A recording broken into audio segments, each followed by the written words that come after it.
Bitawan mo ako! Kunin mo na lahat ng pera ko! Huwag mo lang akong saktan! Wala ka nang magagawa. Akin ka.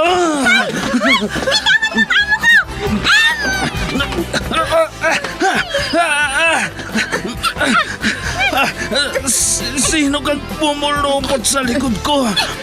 Bumaba ka dyan.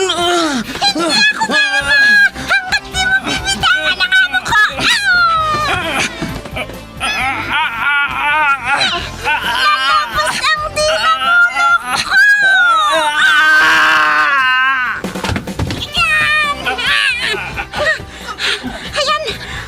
Natumba na siya, madam! Salamat, Pepita! Salamat! Super Pipita, ang balikbayan na OFW, survivor mula Iraq, palaban sa hirap at nakahandang magsakripisyo sa ikabubuti ng karamihan, kabilang sa mga naturingang bagong bayani ng bansa. Super Pipita, isang dula na kung saan inyong mapapakinggan ang iba't ibang pakikipagsapalaran ng isang OFW. Super Pipita, mula sa Lovelet Artist and Talent Center Drama Productions, handog sa inyo ng #1 and most trusted radio network in the country, Bombo Radio Philippines. Basta Radio Bombo.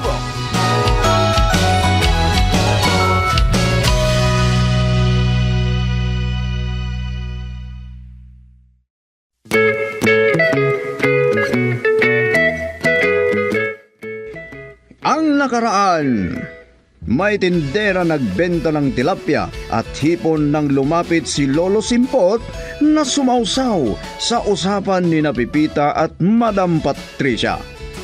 Dahil wala yung kausap nila ng kumare niya, ay umuwi agad si Honorato nang magsasabay sila na mananghalian.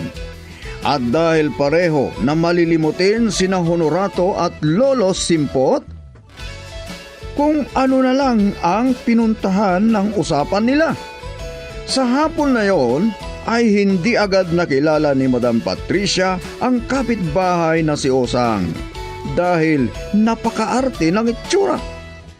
Kinaumagahan ay kinausap ni Patricia ang bida natin na samahan siya sa mall at habulin nila daw ang flag ceremony.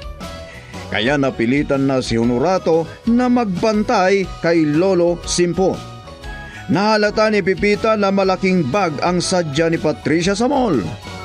At ngayon, mga kaibigan, sa pagpapatuloy ng isang linggong kasaysayan na pinamagatang Malaking Bag, dito sa ating dula, Super Pipita!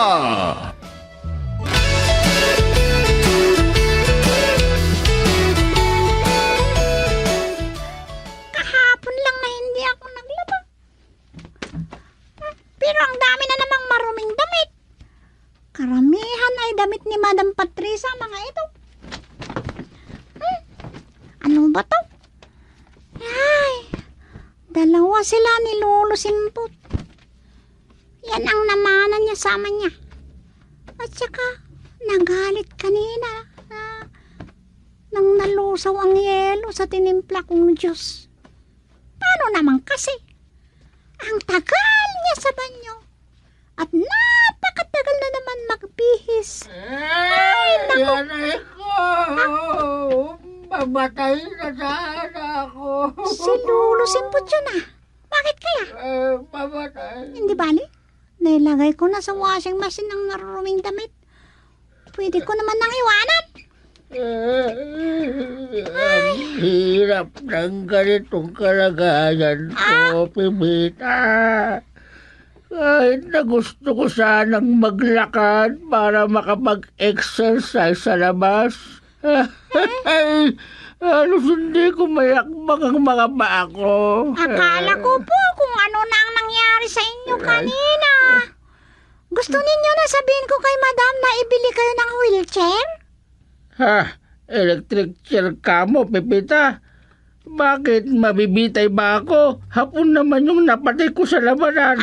Ay, aba, wheelchair ang sinabi ko. Hindi electric chair, Lolo. Saka nakangiti ka. Niloloko mo ba ako, Pepita? Ako pa na matanda ang babastusin mo, ha? Ha? Ay, Saka sabihin mo na nasisiraan ako ng ulo, ha? Lolo, ang sabi ko, may sinabi ba ako na nasisira ang ulo ninyo? Wala naman. Umuwi lang ang anak ko. Isusumbong kita. Ay, kahit palayasin ka, ay wala akong pakialam sa'yo kung wala ka ng trabaho, ha? Ay, Lolo, saan kayo pupunta? Akala ko may sasabihin kayo sa akin. Huwag mo ako kasabin. Wala kang pakialam sa akin. Paano na babagyo? Ang init naman. Ikaw yata malilimutin, ha? Malilimutin ka na, Pepita. Babagyo raw? Babagyo. Wala naman akong sinabi na mababagyo. Sabi mo. Ako pa ang pinagsabihan ng makakalimutin?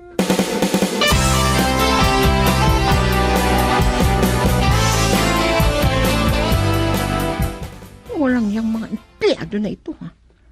Ako pang tinitingnan nila. Ingkit lang sila. Ngayon lang yata sila nakakita ng malaking bag. Baka ang akala nila ay pupunta ako sa handaan. Patricia? Bakit ba? Bakit bigla mong binuksan ang pinto? Muntik na akong mauntog. Akala ko ba'y pupuntahan ka? Dumaan lang ako dito sa opisina mo. Ikaw yata ang may pupuntahan. Ngayon nga kami magkikita ng mga kaibigan ko at si Galman. Galman? Hmm. O baka naman kahapon.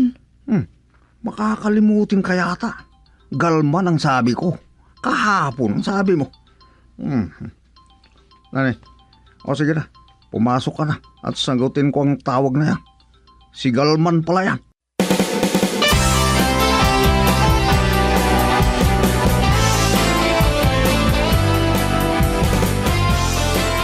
Akala ko ba ngayon na? Kailan lang na ipinagpaliban? Sigurado na yan, ha? Mamayang hapon, Galman. Naku, Galman ka dyan. Tawagan ko na si Pipita. Kumustahin ko si Daddy. Malilimutin si Daddy. Ayan. Nagre-ring na ang cellphone ni Pipita. Hello, Madam. Kumusta si Daddy, Pipita? Kagagaling ko lang sa kwarto nila at binigay ko ang merienda niya. Pero talagang galit sa akin. Hindi siya umiimik. At bakit? Ano ba ang ginawa mo sa kanya? Sumigaw kanina dahil sumakit na naman ang mga paa at gustong maglakad. Kaya sinabi ko na magpabili ako sa inyo ng wheelchair. Pero ang pagkadinig niya, electric chair.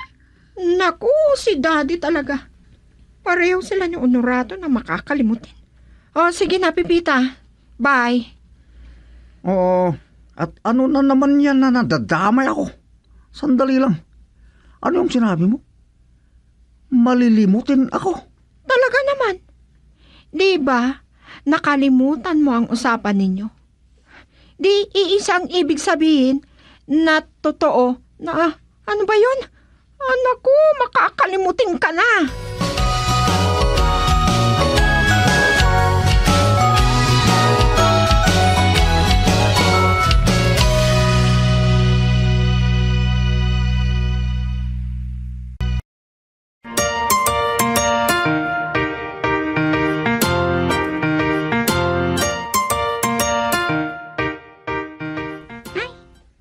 Lumabas si Lolo Simpot sa kwarto niya. Nakita ko kanina na nakatungo sa bintana. Sino yung babae na may malaking bag ang kinakausap mo sa may gate? Bakit di mo pinapasok? Gusto din pala akong kausapin ni Lolo Simpot. Ano po, Lolo? Monica daw ang pangalan niya. Hindi na pumasok sa loob dahil wala si madam. Babalik na lang daw siya. Ano raw ang laman ng bag niya? Ay, hindi ko na tinanong. Ano ka ba naman? Sana tinanong mo. Baka kung bomba na yan. Pipita, narinig mo yon? Parang may sumabog sa harap ng gate.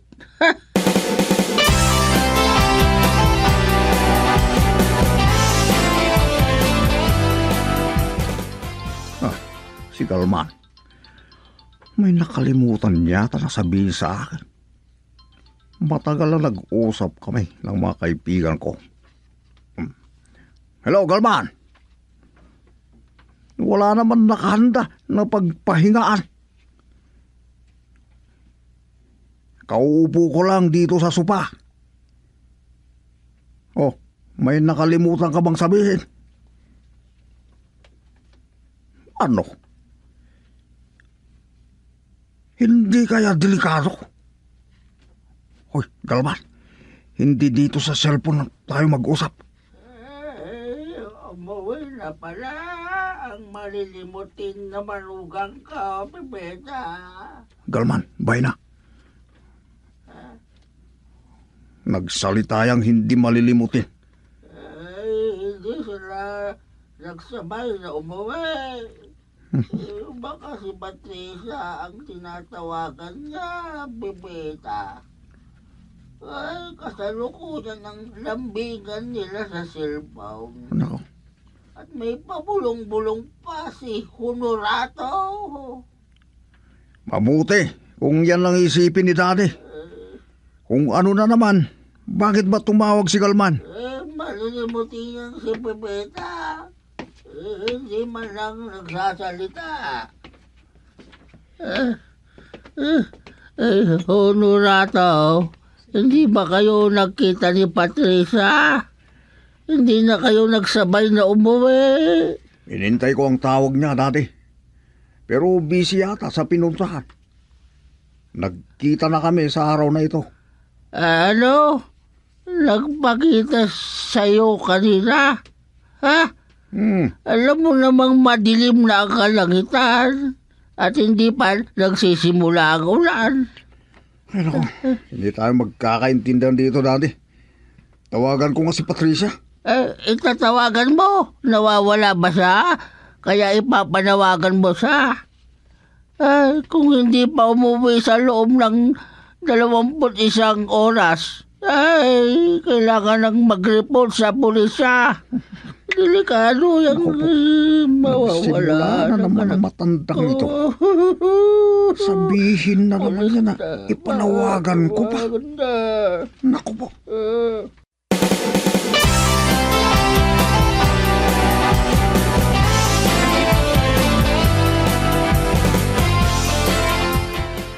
Kahit hindi mo nasabihin sa akin, Pipita, nag-usap na kami ni Monica kanina.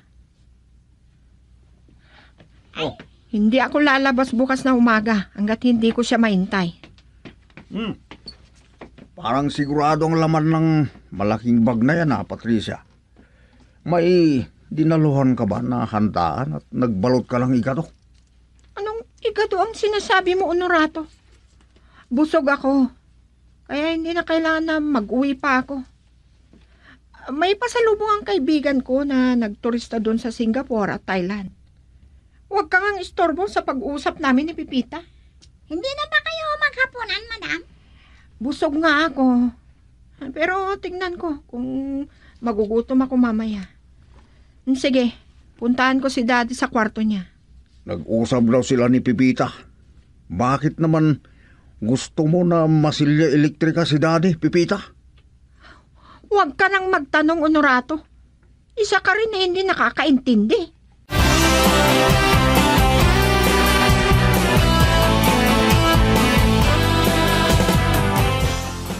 Noong isang araw pa ang huling pag-uusap natin, Patricia. Saan ka ba naglakuan sa ng ilang araw? Si Daddy naman. Gabi-gabi na umuwi ako, pero ngayon lang ninyo ako napansin. Ay, oo nga pala. Kinausap ko si Pepita. Pero nagalit ako. Dahil gusto niya akong masilya elektrika. Hindi kayo nagkaintindihan, Lolo. Wheelchair at hindi electric chair. Ano ka ba naman? Ako ang ama mo. Bakit ang katulong yon ang kinakabihan mo? Ay! Marami na naman kayong naaalala. At matagal nang tapos yun. Bata pa kayo noong may gyera. Ay, wag mo na akong kausapin. Huwag na kayong magtampo. Hayaan ninyo at kausapin ko si Pipita. Ay, naatok na ako. Kaya wag mo na akong kausapin ba? Sige, matutulog na ako.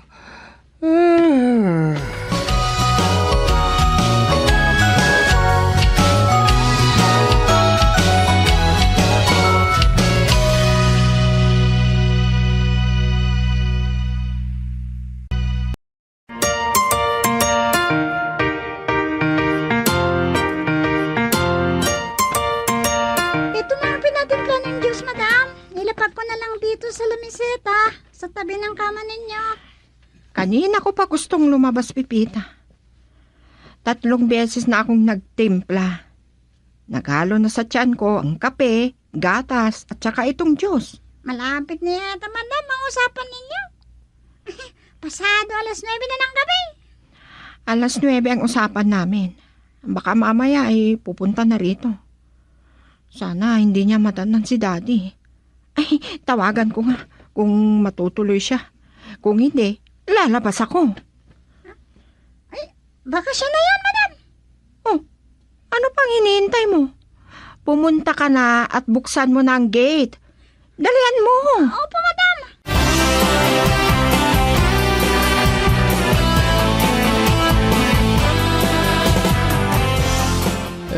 Saan ka ba pupunta, Pepita?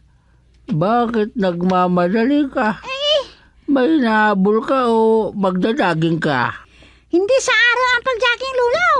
Hindi ba din naririnig ang nagbubusina? Ay, Pepita, hindi ako bigay.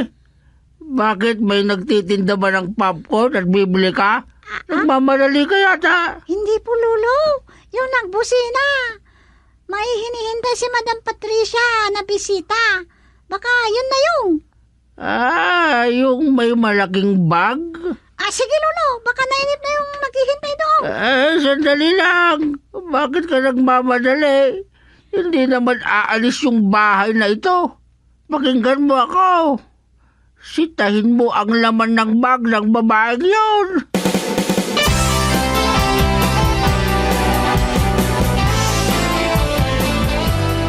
Ano ka ba naman, Pipita? Nagreklamo sa akin si Monica. Pakialamera ka raw nakatulong. Mas grabe ka pa kaysa investigador. Dahil hinalungkat mo ang loob ng bag niya. Madam, pasensya na kayo. Hindi ko naman gusto na gawin yon. Dahil nahihiya ako. Ang itsura ni Madam Monica ay hindi naman dinabuan ng langaw. Kaya naman kanina ko pa naamoy na may pesting lagaw, Pepita. Saan galing ang mga lagaw? Wala namang maaani ang mga magsasaka kung pinesti na naman ang mga palay. Naku, talaga naman si Lolo.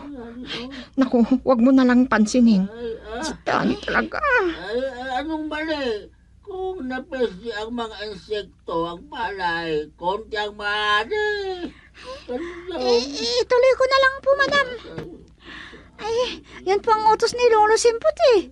Halongkatin ko daw kung anong laman ng malaking bag ni Madam Monica. At anong nakita mo? Maraming pera at iba't ibang mga accessories na binibenta ni Madam Monica. Bakit may mani ka, Pepita? At hindi na uso ang kulam ngayon. Nung bata pa ako yan. At nakasabi sa taas ng bintana ng mga bahay ng anito. Anong accessories ang sabi mo? Mga alasang mga yun. At hindi peke. Ano? May nakita kang ahas, Pepita? Bakit inuli mo na sana? Naku, Pipita, lalabas na ako. Ikaw na ang bahala kay Lolo.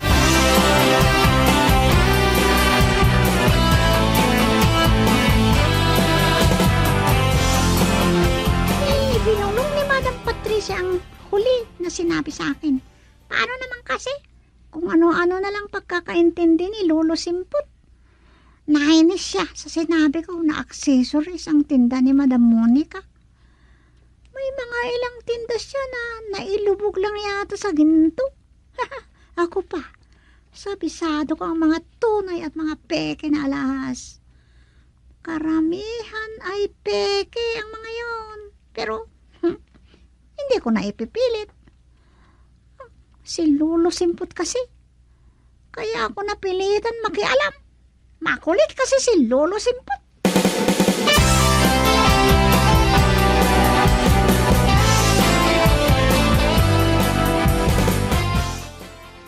Iba na naman ang malaking bag ni Patricia o kaya kinulayan mo lang. Alam mo, Honorato, nagpasama ako kay Pipita. Iba't ibang kulay na malalaking bag ang binili ko. Maganda rin yan. Naisipan mo para hindi nila isipin ng mga nakakakita sa'yo na hindi ka nagpapalit. Anong hindi nagpapalit ang sinasabi mo? Marami kayang linalaban si Pipita. At wag mo nga akong inililigaw. Anong inililigaw na sinasabi mo?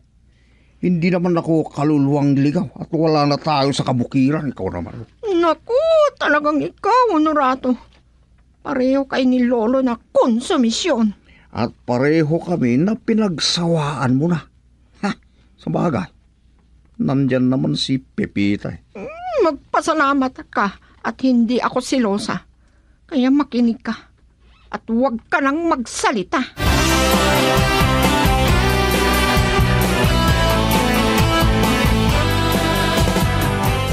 Hindi ba totoo naman ang sinabi ko, Pepita? Kung mapepeste ng insekto ay kukonti ang maaari at konti rin ang mabibili. Kaya mahal ang presyo ng bigas. Lolo, marami kayong alam tungkol sa iba't ibang bagay. Nasubukan ba ninyo ang nagsaka sa bukid? Ay, nako, doon kami naglalaro sa bukid ng mga bata pa kami, Pepita. Pero matagal na hindi na ako nakakapunta sa bukid dahil nahihirapan ako maglakad. Ay, naku, marami na namang sinasabi si Lolo Simpot. nako. Di ko naman tinatanong. Ayan ko na nga lang. Pero Pepita, nagustuhan ko yung ginawa mong paghahalungkat sa bag ng babaeng yon. Lagi na lang inaamoy ang kapitbahay. Ang amoy ng ulam nila, kaya hindi tumataba. Nakakatuwa talaga itong si Lolo Yung pala Simpot. yun. Kung anong sinasabi niya.